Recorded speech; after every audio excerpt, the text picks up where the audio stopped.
நேரு காலத்துல முத்துராமலிங்கத்தை அவரை தட்டி வைக்க காமராஜ் நாடாரை தூண்டி விட்டான் ஜவஹர்லால் நேரு. இதுதான் உண்மை. ஏன்னா அந்த அப்போ இப்ப எனக்கு 50 வயசு ஆச்சு. நான் 15 வயசுல இருந்து முக்கியத்த வரைக்கும் நானும் ஃப்ரெண்டா இருந்தோம். இந்த தொகுதியெல்லாம் அவரோட எம்பி தொகுதியா இருந்துச்சு. திண்டுக்கல் எம்பியா இருந்தாரு. அப்புறம் ராமநாதபுரம் எம்பியா பண்ணாரு. அப்பதான் கட்சித்தீவு பறி போச்சு. அவரு நானும் ஒன்னா இருந்தோம். இந்த உசிலம்பட்டியில ஒரு காலேஜ் கட்டணும். அப்போ இவர்களுடைய ஒவ்வொரு செயலையும் பார்த்துட்டு இருந்தோம். முத்துராமலிங்கத்தோரோட வழக்கு கிழக்கு அதெல்லாம் முதுகலத்தூர் கலவரம் இதெல்லாம் தெளிவா படிச்ச வேணாம். காந்திக்கு ஒரு தெய்வ அம்சம் இருந்த போது மகாத்மான்னு அந்த ஆளை தூக்கி வச்சு கொண்டாடும் போது மகாத்மா காந்தியை எதிர்த்து நேதாஜி அரசியல் பண்ணார். அந்த காந்திக்கு ஒரு தெய்வீக காந்தினா ஒரு பெரிய சாமிங்கிற அளவுக்கு அவரை கொண்டாடக்கூடிய மரியாதை இருந்த காலத்திலேயே காந்தியை எதிர்த்து ஃபார்வர்ட் பிளாக் ஒரு கட்சி நடத்தி எம்எல்ஏ சீட்டுக்கும் போட்டு எம்பி சீட்டுக்கும் போட்டு தொகுதிக்கு போகாமலே ஜெயிக்கிற ஆற்றல்னா காந்தியை விட யோக்கியமா முத்துராமலிங்க தேவர் இருந்திருக்காரு இல்லையா? அதுதான் உண்மை. அப்படி இருந்தாலும் தட்டி வைக்கணும்.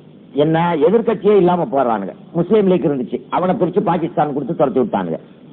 அப்போ இவனுக்கு எதிர்ப்பே இல்லாத போது முதல் எதிர்ப்பை உண்டாக்கியவர் நேதாஜி சுபாஷ் சந்திர போஸ். அதை வழி நடத்தி சென்றவர் முத்துராமலிங்க. இவரை தட்டி வைக்கணும்னு காமராஜ் நாடாரை கூப்பிட்டு மெதுவா ஓதி விட. காமராஜர் என்ன பண்றாரு, நாடார்கள் விட்டு சண்டை விட்டா தம்பேர் கெட்டு போயிரும்னு பல்லர்களை ஏறி விட்டு கடைசிக்கு என்னாச்சு, இமானுவேல் ஒருத்தர் சாட்சி சொல்ல போய் வெட்ட ஆரம்பிச்சு. அன்னைக்கு பள்ளம் கல்லனை வெட்டினா கல்ல பள்ளனை வெட்டினா. இதை தூண்டி விட்டு ஓதி விட்டவன் யாரு? ஜவஹர்லால் நேரு என்கிற அயோக்கியன் ஒரு பார்ப்போம்.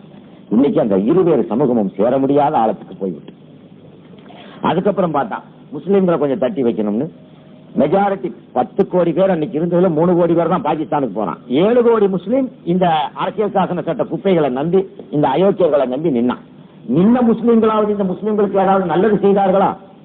அம்பேத்கர் மட்டும் கான்ஸ்டிடியூண்ட் அசம்பிளிக்கு போகும்போது அம்பேத்கர் சொல்றாரு, எனக்கு ஒரு வாய்ப்பை கொடு. காந்தி சரி, காங்கிரஸ் சார்பில் 2 பேரு 4 பேரு, முஸ்லீம் லீக் சார்பில் 4 பேர் போய் இந்தியாவினுடைய தலையெழுத்தை நிர்மாணிக்கிற கான்ஸ்டிடியூண்ட் அசம்பிளிக்காக வட்டமேஜ மாநாட்டுக்கு போக அறிவிப்பு. அப்ப அன்னைக்கு காங்கிரஸ்லயே அதிகம் படித்தவர் சட்டமேதை அம்பேத்கர். அம்பேத்கர் பேரை சொல்லுவார்னு காந்தி பார்த்துக்கிட்டே இருக்கிறார். யங் இந்தியான்னு பேப்பர், அதுல காலையில எடுத்து பார்க்கிறார் அம்பேத்கர். அம்பேத்கர் பேரை தவிர ஒண்ணுக்காகாத உருப்படாத படிப்பறிவு இல்லாத 4 முட்டா பைய 3 பேர் ஐயரா அனௌன்ஸ் பண்றான் காந்தி.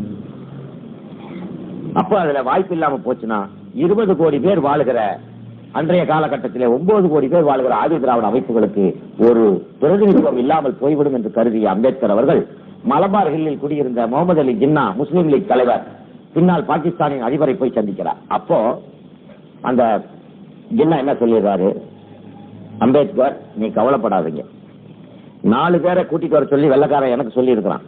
காந்தி 4 பேரை, நான் 4 பேரையும் கூட்டிட்டு போகணும். 4 பேர்ல ஒரு ஆளை நான் குறைச்சுக்கிறேன், நீங்க வாங்கன்னு சொல்றாரு. அதுபடி ஒரு முஸ்லீமை நிறுத்தி அம்பேத்கர் அழைச்சிட்டு போறாரு ஜின்னா. போய் அந்த வட்டமேஜ மாநாட்டில் முடிவெடுத்ததுதான் இன்று 150 பாராளுமன்றத்தின் ரிசர்வ் தொகுதிகள். இது ஆதி திராவிட மக்களுக்கு இஸ்லாமியர்கள் அன்று காந்தி சதி செய்த போது இஸ்லாமியர்கள் அந்த சதியை முறியடித்து எங்களை அழைத்துக் கொண்டு உங்களுக்கு வாய்ப்பளித்தோம். இவ்வளவு நேசத்தோடு பாசத்தோடு இருந்த இந்த ஊரில் தான் பிள்ளையாரையும் ஒன்றுக்காக சைத்தான்களையும் தூக்கிட்டு வந்து நாசப்படுத்தி நாட்டின் அமைதியை கெடுக்க காவல்துறை தான் இந்த ஊர்களுக்கு பாதுகாப்பு கொடுத்து கெடுக்கிறதை ஒழிய அவர்கள் அல்ல. காவல்துறை மத ஊர்வலங்கள் அத்தனை மத ஊர்வலங்களுக்கும் பாதுகாப்பு தர முடியாது என்று, ஏனென்றால் அவர்களால் ஒழுக்கமாக போக முடியாது என்று சொல்லி ஒரு பழனிக்கெல்லாம் நீங்க அவ்வளவு பண்ணிக்கிட்டா இருக்கிறீங்க. பழனிக்கு நடந்து வர்றவனுக்கெல்லாம் பாதுகாப்பு கொடுத்தாருங்க. ஐயப்ப சாமி கோயில் கொடுத்துட்டா இருக்கிறீங்க. எந்த மத ஊர்வலங்களுக்கும் அனுமதி கொடுக்க முடியாது என்று மறுப்பு சொன்னால் இந்த நாட்டில் மதக்கலவரமே இல்லாமல் போய் அன்று தொடங்கிய மதக்கலவரம் இன்னைக்கு வர்றதுக்குள்ள என்னென்ன சொல்றான். நம்ம நாடா இது, நமக்கே வெறுத்து போய் இந்தியாவில தான் இருக்கிறோமா, நம்ம சொந்த பூமியில நம்ம வந்து மீட்டிங் பேசுறதுக்குள்ள எவ்வளவு தடைமுறைகள் நினைக்கும் போது சரி, இதுக்கு ஒரு முடிவு கட்டியாகும். இதுக்கு ஒரு அது என் தலைமுறையிலேயே அந்த முடிவை நான் எடுத்தாக வேண்டும். இது மேற்கொண்டு எனக்கு பின்னால் என்னுடைய வாரிசுகள் இளைஞர்கள் அடுத்த தலைமுறையினருக்கு இந்த தீய நோய், இந்த கொடிய நோய், இந்த இந்தியாவை பிடித்த புற்றுநோய் தொடரக்கூடாது. அதற்கு ஒரு தீர்க்கமான முடிவை நான் எடுக்க வேண்டும். ஒன்று